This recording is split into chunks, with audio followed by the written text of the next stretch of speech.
Thank you so much for stopping by again, and we're going to be talking about Before the Devil Breaks You, which is the third book in the Diviners series, written by Libba Bray. Now here's the thing, this one's my favorite. There's going to be a little spoily because we're in the third book now, so I'm kind of assuming you guys have read the other two at this point.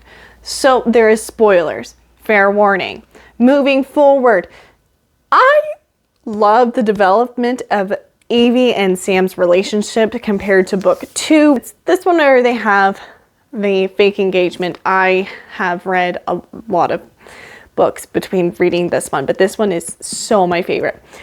Anyways, I loved seeing the interaction of Evie and Sam, and then also seeing the development of what Evie had to the challenges she faced with Jericho and her love interest with him, and how that was working because Mabel's obviously still in love with him.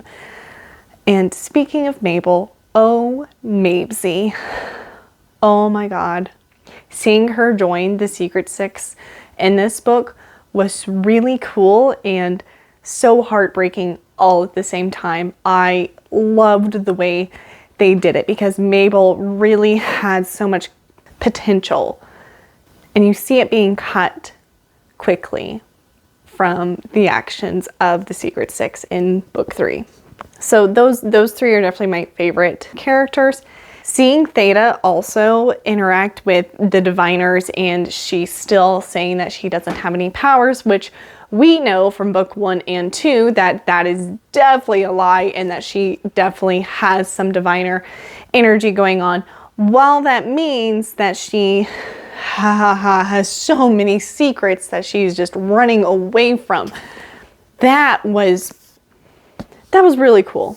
It's not cool because she has an abusive ex-husband, and in that time it wasn't like she could just go and get divorced all willy-nilly. No, it was a process, and people could just say that they weren't divorced. The man could just say they weren't divorced, and then they weren't divorced. And that is exactly what her ex does, and I do not like that. But it was so good for this book because there's so much that happens. Really like it. But, gosh, oh my gosh, seeing Bill's character growth, and also him having to face the morality, and also the things that happen to him where you're like, oh man, I get that, but at the same time you're hurting a child. Oh my god, you're hurting a child, please stop. And he just doesn't. He keeps on pulling the energy from Isaiah, and I really liked seeing that interaction of how much Memphis is so protective of Isaiah. So darn good. Oh my gosh, so good.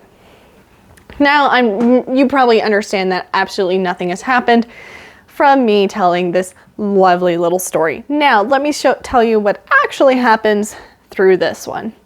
We start off with the Diviners at the very beginning, and Jericho has to come to terms with Jake Marlowe is withholding the serum that keeps him healthy and happy and basically just alive. Now, we don't like Jake Marlowe. This is a well-established thing throughout the books. Some people still really like it, like Ling. She adores Jake Marlowe, but she's also that scientist. And so whenever she's that scientist and has that, she's very respectful of Marlowe, and she wants to see him do things and the improvement. And that her and Henry's relationship through this book, oh, chef's kiss, phenomenal. Makes me so darn happy because you get to see two very different personalities. Ling is definitely more serious. I would definitely say she is more on that autistic, asexual side, which we get a little bit more into in this book and book 4. And I really liked seeing that representation in this stories. Now, Henry is definitely a happy-go-lucky man. He is also gay.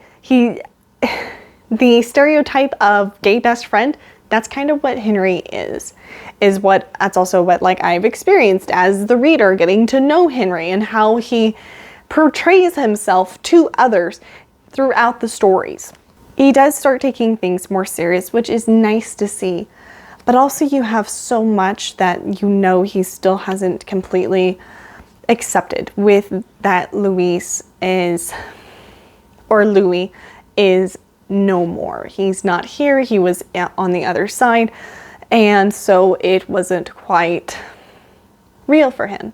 But he has another beau in this book. His name is David. We don't get to see him too much, but it is very sweet to actually see Henry trying to move on and live with the life that he has instead of just in the dream world. The diviners then also start training because Marlowe there's something that is coming and Marlowe has it. We get to see a little bit more of like what he has, the golden eye, the eye of the world pretty much. It's just the breach in between the worlds of the living and the dead, and how he interacts with that, and how the diviners, led by Evie on this, of trying to get rid of ghosts, because ghosts are taking over New York City. And the diviners, whenever they put their hands together and they use that energy, they dispel the ghosts that are there. Now, what is interesting that they start learning about this is they start training with Uncle Will and Sister Walker.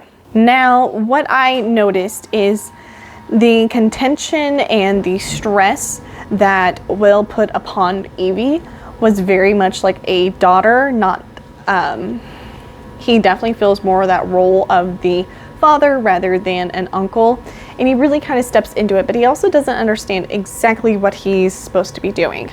So what that really kind of means is he and Sister Walker are trying to train all of these diviners on how to use their powers to help dispel the energy that is coming into this world, help the breach, and stop the King of Crows from getting into this world and overtaking it. Adding on an extra layer of complication is Jericho. Jericho has this serum. He needs it. Marlowe's stopped all supply of it and tells him like, hey, you want more supply, you're going to have to come over to my estate and we're going to have to work on you. And there's just a really interesting concept because Jericho is more like a cyborg, like from Teen Titans. That's what I kind of imagined like his scenario is he's all these bits and pieces just kind of put together that allows him to function as a person with stronger abilities, more stamina, various things like that. Now, it affects him in a very interesting way, and you start to see it because it boosts everything. And he really kind of struggles with that because he is very much like a stoic person. There's scenarios and things that happen in this that really dispels Evie's trust in him and her safety that she used to have with Jericho. I'm not going to go into that, but it was a little like tense during that interaction of the story. Like I was not very excited reading that. That was a very intense moment for me as the reader. But along with that, you also get to see how Evie really struggles with her fascination with Jericho and also her fascination with Sam. That's kind of where our love triangle gets into, but it's still not like as bad. It's still not the focus. I just love a good romance, so I'm a little biased. I might talk about it a little bit more, but there's really not that much that happens in it.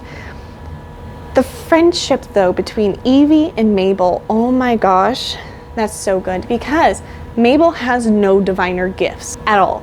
And she feels very left out of it. So she does have like some resentment towards it, but her parents are definitely people who want to unionize the United States and make sure people actually get work for themselves and actually be compensated fairly and not be overworked. And I understand that completely. Mabel joins the Secret Six, which is, they're kind of called a terrorist group in this story, and they, oh my gosh, they do their best, but at the same time there's a mole in it that's the leader, and so they can just like put away people. And it was just so interesting to see because Mabel does fall in love with the leader of the Secret Six, Arthur, and with Arthur being the leader of the Secret Six, he's also being tied into Project Buffalo, with the president, secret men people that like take the diviners. Yeah, it's a wild thing. There's so much that happens throughout this story. It's my favorite. You definitely do need to know what's going on in the other two. This probably is just like a bunch of just word vomit for you guys, but honestly, my favorite story of this one, the ending broke my heart. We like when seeing Maisie get like that, and then the injuries, and then just the demonification of her. I was heartbroken. But it really does set us up in a very nice arc through the whole thing of what book 4 brings us to, which I'll be talking about that pretty much right after I'm done filming this. So that one will be up really soon.